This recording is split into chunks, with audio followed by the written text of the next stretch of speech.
Halo. Ya, halo. Ya, Halo. Ya. ya. Bang Mungkin abang Silengge tadi, Muslim, Muslim. ya Muslim. Terus. Kalau nggak salah tadi ayat itu menjelaskan bahwa Nabi Hmm. Yusuf bisa membaca mimpi dari seorang Ya temannya. iya, ya iya. Kan Ya, dua orang kan yang di penjara. ya, ya mungkin abang yang tadi mungkin nggak paham maksud Bang Terut itu. Kalau arti Hmm. Rob di dalam Al-Quran itu bisa berarti Tuhan, Allah, atau berarti Tuhan atau penguasa. Hmm. Gitu, mungkin dia belum paham di Ya jadi di situnya. Quran itu mau artinya Tuhan, mau artinya Tuhan, itu Rob juga bahasa Arabnya. Betul, betul, betul. Itu maksud saya. Betul? Nah, betul, betul. Bentar, Bang Silengge ini dari pesantren nggak? Iya. Oke, ngerti Nausorob? Dulu sih ngerti, cuman karena udah lama udah lupa. Nggak apa-apa, nggak apa-apa. Iya, udah lupa. Artinya, Rob itu bisa disematkan kepada yang bukan Allah kan, Bang? Iya. Oke. Nah, menurut kajian Abang dalam Al-Quran, Rob itu disematkan kepada siapa aja? Kan Allah sudah tadi kepada raja pada zaman Nabi Yusuf sudah. Siapa lagi, Bang? Yang Abang tahu? Hmm, ya palingan itu aja sih. Allah penguasa, terus Bukan, pemimpin. bukan. Sosoknya itu loh, Bang. Kalau ini kan jelas raja pada zaman Nabi Yusuf, betul. Mm-mm. Kan dia salah satu sahabat Yusuf itu kan akan menjadi pelayan raja kan istilahnya ayat itu Ya, kan. ya salah Nah, satunya jadi pelayan raja. betul. Salah satunya lagi akan disalibkan. Disalibkan ya. Betul, betul. Nah, ini kan ketahuan robnya siapa ini merujuk kepada raja pada zaman Nabi Yusuf. Betul. Nah, paham ya? Ya. Siapa lagi Bang di Quran? Hmm.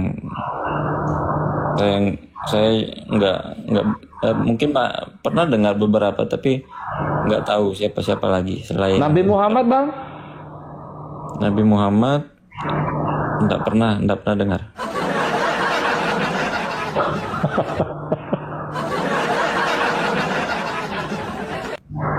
Tapi bisa nggak Nabi Muhammad itu rob, Bang? Bisa karena beliau kan pemimpin umat Islam kan.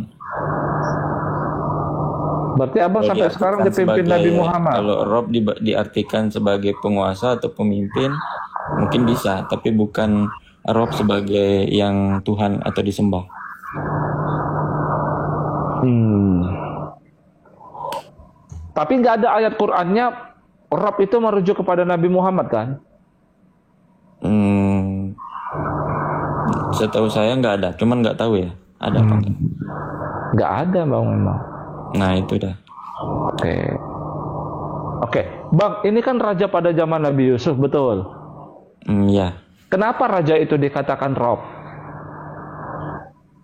Kenapa dikatakan Rob? Ya. Apa Ya, penjelasan kita? Kenapa dalam Al-Quran Allah mengatakan raja itu rob? karena memang dari asal kata Rob itu bisa diartikan kan Tuhan itu kan penguasa langit dan bumi. Nah, kenapa Tuhan atau penguasa disebut Rob itu karena mereka itu memimpin suatu kaum atau suatu negeri. Bisa nggak saya katakan begini ya, rob dalam Al-Quran itu, yang kepada rob dalam Al-Quran, yang kepada manusia ya, bukan kepada Allah. Yang Mm-mm. kepada manusia, dia menguasai peradaban besar. Bisa nggak saya katakan begitu? Untuk manusia. Iya. Bisa aja sih, mungkin bisa aja. Tuh.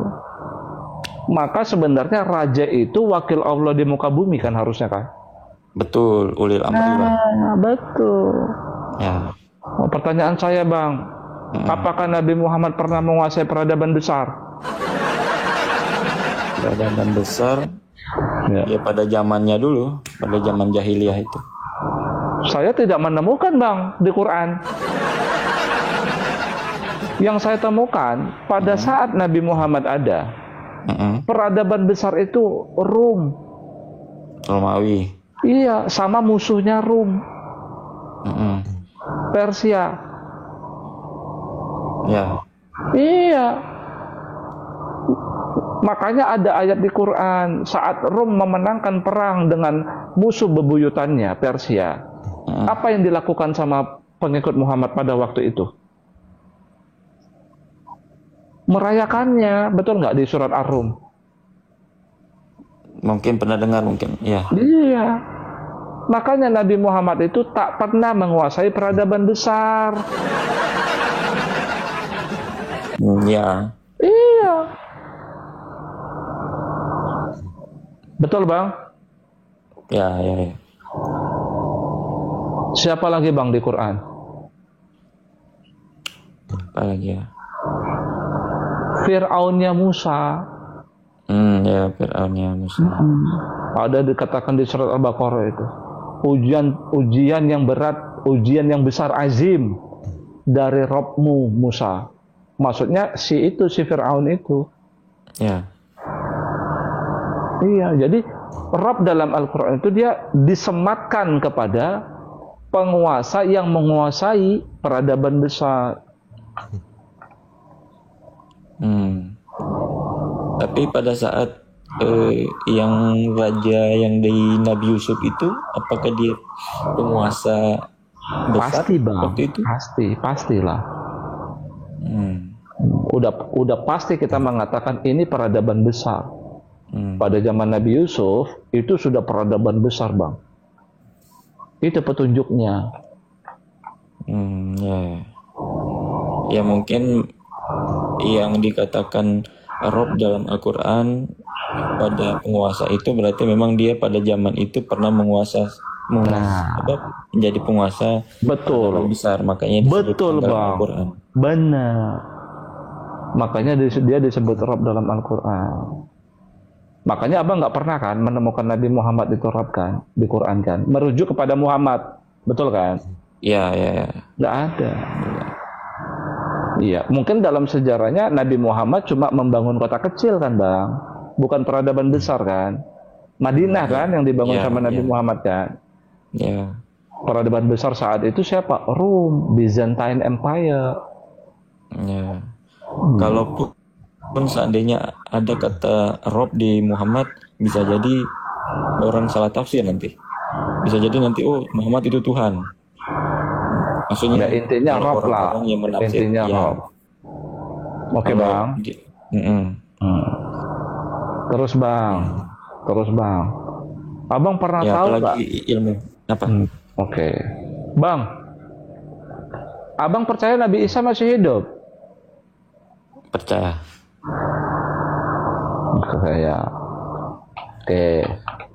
Abang percaya itu Nabi Isa itu menjadi pemimpin dunia atau dia jadi pengikut Muhammad? Kapan? Sekarang atau nanti kalau dia turun lah. Abang percaya kan dia turun lagi kan? Ya, dia turun. Nah, saat dia turun, dia itu jadi pengikut Muhammad atau jadi pemimpin dunia?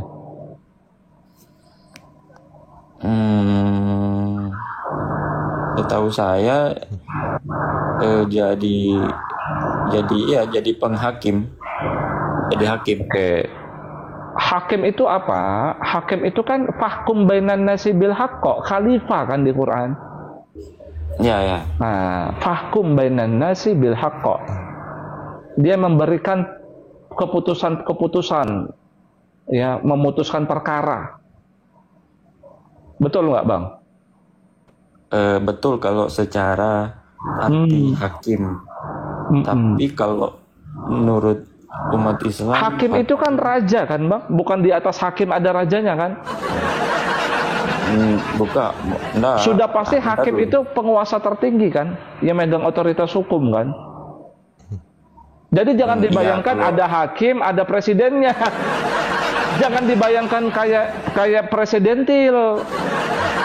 Ini ada hakim, di atasnya hakim ada presidennya. Betul nggak bang? Ya. Nah, itu maksud saya. Artinya kan dia otoritas hukum tertinggi dipegang beliau, dia menjadi penguasa di bumi kan? Menguasai hajat hidup orang banyak nggak dia?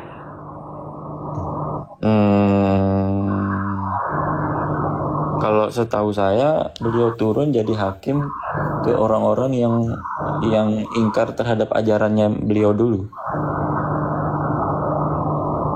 Abang pernah dengar hadis Nabi Muhammad kah? Kalau dia datang, mau sedekah itu nggak ada yang terima lagi sedekah, saking makmurnya dibuat beliau. Pernah dengar? Pernah. Saya nggak bohong berarti. Artinya dia rule the world kan bang? Rule the world, betul nggak? The ruler dia itu. Ya kalau secara dunia mungkin iya, tapi kan di dunia ini kan pasti ada yang ngutus. Iya, paham. Nah itu dah. Artinya dia menguasai hajat hidup orang banyak kan? Ya. Pantas nggak dia dijadikan rob? Penguasa. Iya. Di penguasa mungkin iya. Iya, bang. Ya karena arti rob kan bisa Tuhan, bisa penguasa, bisa raja. Ya mau diartikan raja, tuan, majikan, pemilik, Tuhan, yes podo bang rob. Ya. Tapi gini bang, abang tahu nggak definisi menuhankan dalam Al-Quran itu apa? Definisi dalam menuhankan dalam Al-Quran. Ya. Menjadikan mereka rob. Jadi ada ayat Quran begini bang bunyinya. At-Taubah ayat 31 ya. Ittakhadhu ahbarahum wa ruhbanahum arbaban min dunillah. Mereka telah menjadikan, bentuknya kan fi'il madi kan bang itu. Berarti kan Allah menceritakan kan, ada orang-orang yang telah menjadikan. Siapa mereka jadikan itu?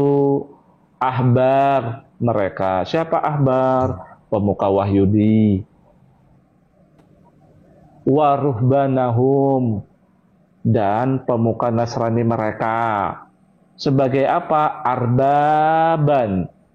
Arbaban ini abang tahu dibentuk dari kata apa bang? Abang pernah pesantren? Nggak apa-apa. Kalau salah juga nggak apa-apa. Tapi abang harusnya tahu kan? Seharusnya, cuman jujur lupa ingat kalau bentuk jamak dari Rob. Oh iya, Rob. Ya kan? Dari selain Allah, kan begitu. Jadi ada orang-orang bang yang dahulu telah menjadikan pemuka agama mereka itu Tuhan-Tuhan dari selain Allah, Rob dari selain Allah. Ya. Jadi mereka itu melakukan pekerjaan menuhankan pemuka agamanya dari selain Allah. Ya, pertanyaan saya bang, apakah mereka saat dikatakan di ayat itu mereka menuhankan pemuka agamanya, apakah mereka beranggapan pemuka agamanya itu Sang Maha Pencipta? Bukan. Abang paham Quran berarti. Kalau begitu apa bang? Apa yang mereka buat terhadap pemuka agamanya sehingga Allah mengatakan mereka menuhankan pemuka agamanya? Mungkin pada saat itu apa ya, banyak korupsi mungkin ya. Hampir benar abang. Ya seperti itulah kira-kira. Ya.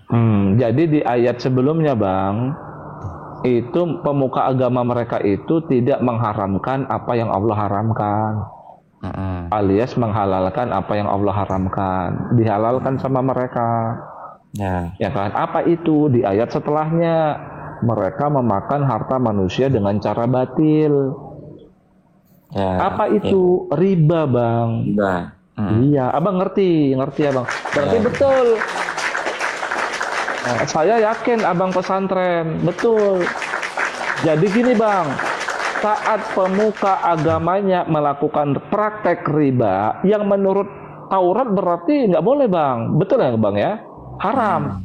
Tapi mereka halalkan dan itu kan diikuti sama jemaatnya kan bang? Ya. Makanya orang Wahyudi yang dilakukan orang Wahyudi di surat An-Nisa bang 161, mereka itu melakukan riba.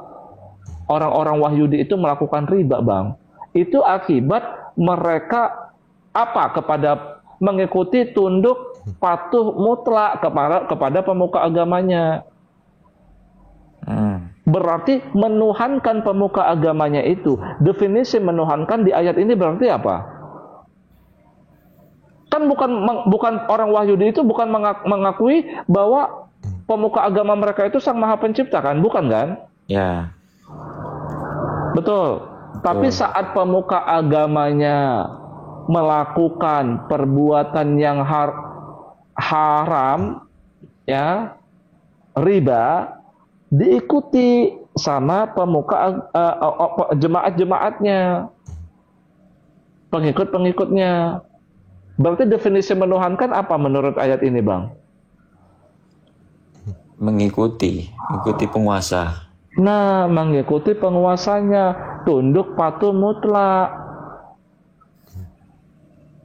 Sebenarnya boleh-boleh saja kan Bang, asal mereka itu tetap mengharamkan apa yang Allah haramkan, betul kan Bang? Tidak melakukan riba lah, betul nggak? Iya. Gitu, artinya tunduk patuh mutlak, tanpa batas, ikut aja kan gitu Bang, betul Bang Silengge? Iya. Berarti definisi menuhankan menurut Quran adalah tunduk patuh mutlak tanpa batas. Betul? Ya, betul. Itu salah satunya. Iya, memang menurut ayat ini seperti itu, Bang. Iya, menurut ayat itu. Iya. Nih saya tanya kepada Bang Silengge. Apakah Bang Silengge tunduk patuh mutlak kepada Allah, Muhammad, ya. kepada Allah. Ya, saya sudah tahu arahnya ke sana. Ya, abang jawab dulu. Soalnya saya sudah pernah ditanyain di komalnya Bang RK, di komalnya siapa lagi ya? Ya itulah. Saya sudah berarti arahnya ke sana. Bukan gini dari Bang. Awal gini Bang. Saya sebenarnya bukan melakukan syubhat, bukan. Begini Bang. Begini maksud saya itu begini ya. Makanya saya bilang tadi Bang, apakah kita tunduk patuh mutlak kepada Allah? Ya iyalah Bang. Gak mungkin kan Allah melakukan perbuatan yang seperti yang dilakukan oleh pemuka agama tadi kan? Gak mungkin. Apakah kita tunduk patuh mutlak kepada firman Allah Quran ini Bang? Gimana? Apakah kita tunduk patuh mutlak terhadap firman Allah? Iya, Al-Quran. Quran ini kita, mungkin nggak Quran nyuruh yang salah? Enggak. Mungkin nggak Quran firman Allah ini nyuruh yang salah? Nggak mungkin kan? Ya. Sama seperti tidak mungkin Allah menyuruh kita berbuat kesalahan kan? Ya. Begitu maksud saya Bang. Apakah Abang tahu Ruhul Kudus di Quran itu apa?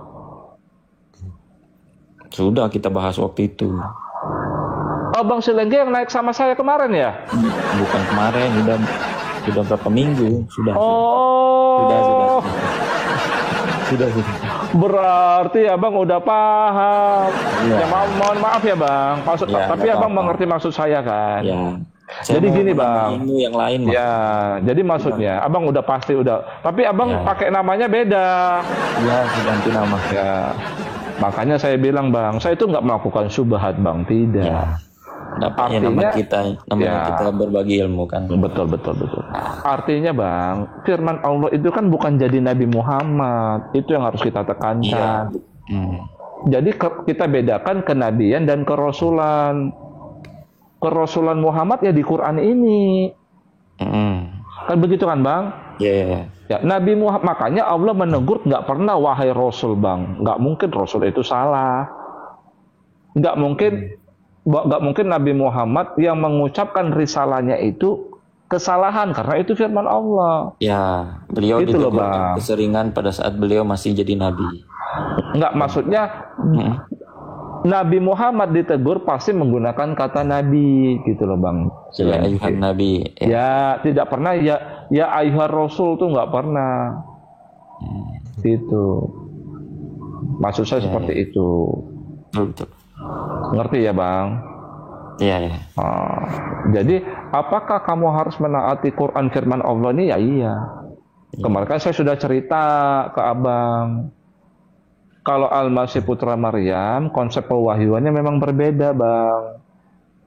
Makanya sebenarnya, tadi saya potong ayatnya, Bang.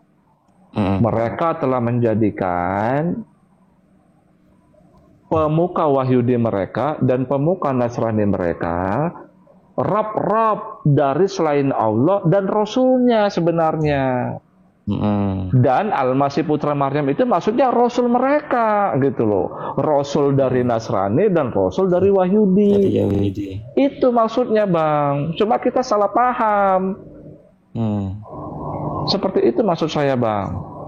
Jadi baik Allah, baik Al-Masih putra Maryam, dalam kedudukan Robnya mereka sama. Artinya penguasa gitu loh. Bukannya Al-Masih itu sang maha pencipta, bukan.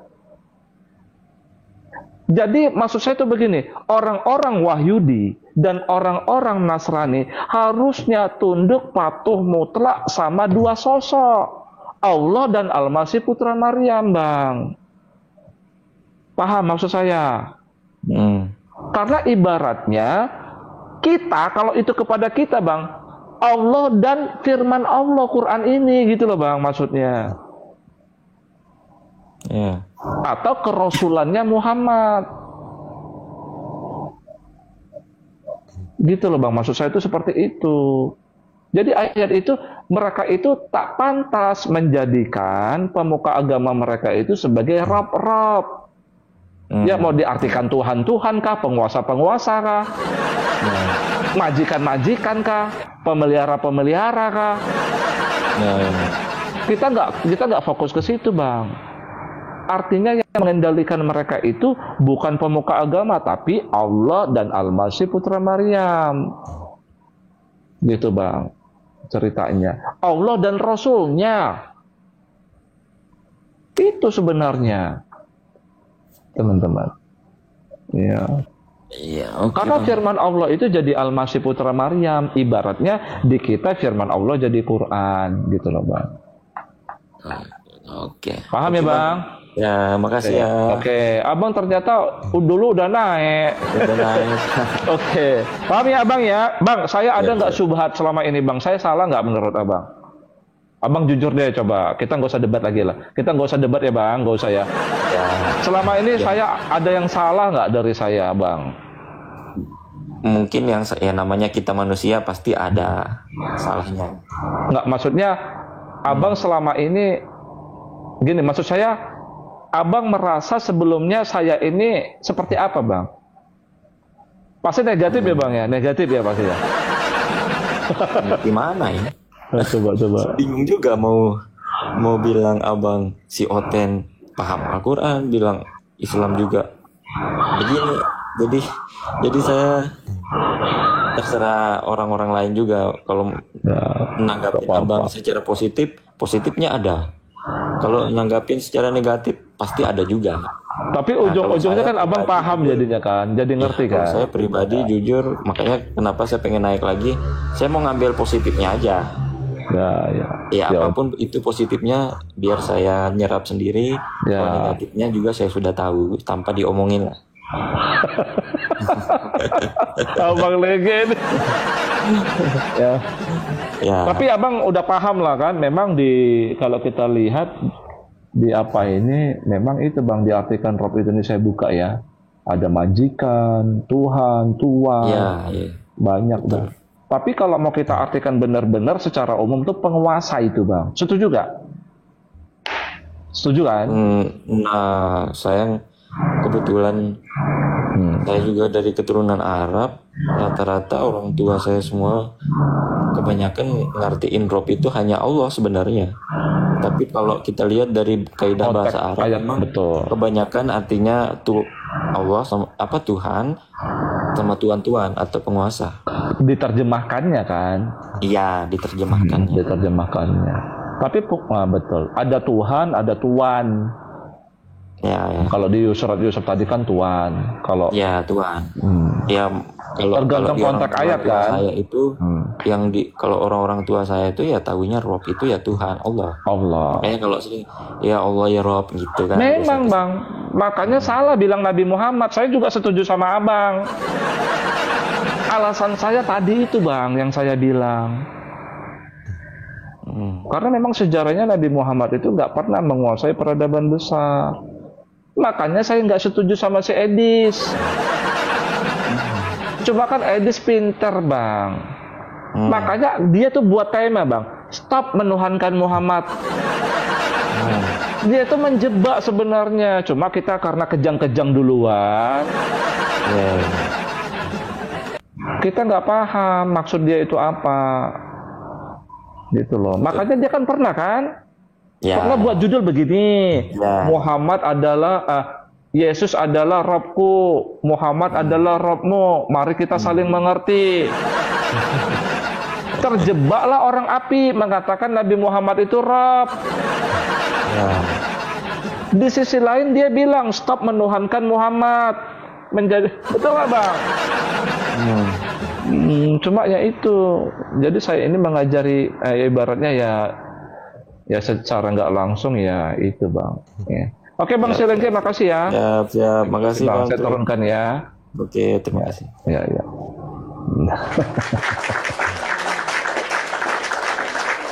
Oke. Ini ada The Hunter. The Hunter dari tadi mau minta naik ya. Ya soalnya dia kan selalu begitu.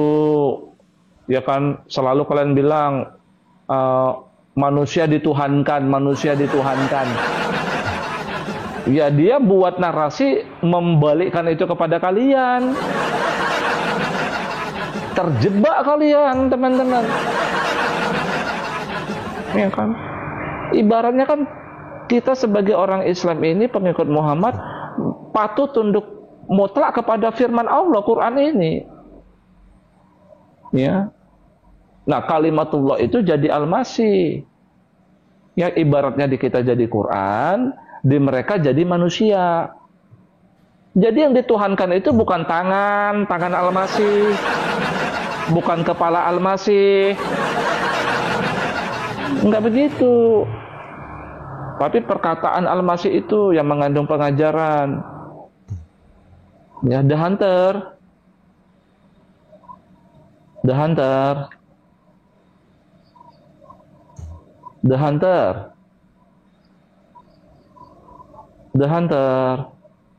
Wow, tadi minta naik. Ini jangan-jangan mau ngapain ini The Hunter. Ya.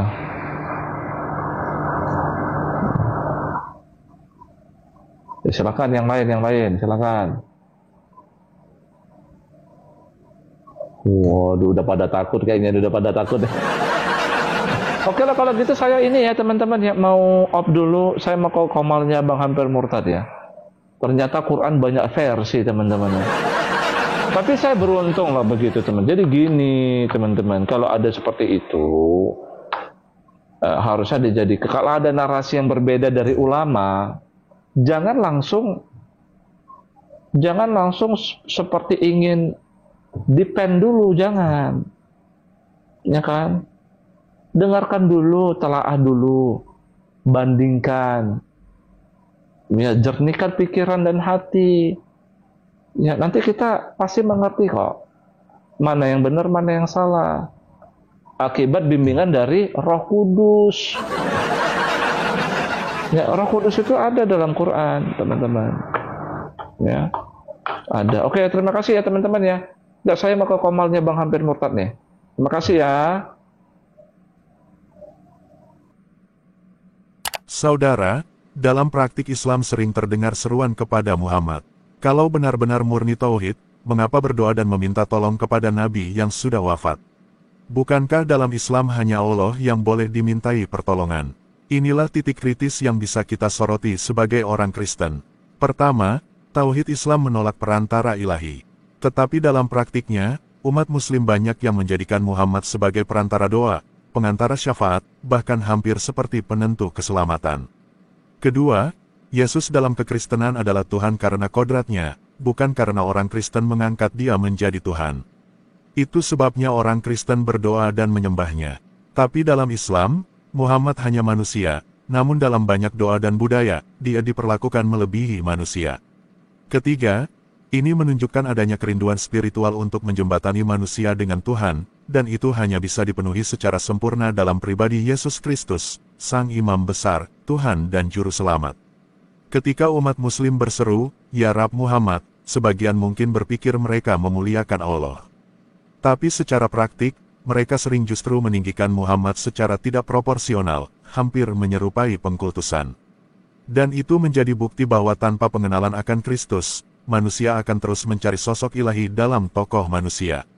Tapi hanya Yesus yang layak jadi pengantara antara Allah dan manusia, karena dia adalah Tuhan yang menjadi manusia, 1 Timotius 2 ayat 5. Kalau kamu diberkati atau malah terkejut dengan video ini, tinggalkan komentar di bawah. Bagikan juga kepada temanmu yang sedang mencari kebenaran. Dan tentu, jangan lupa subscribe agar tidak ketinggalan video selanjutnya. Salam murid Kristus.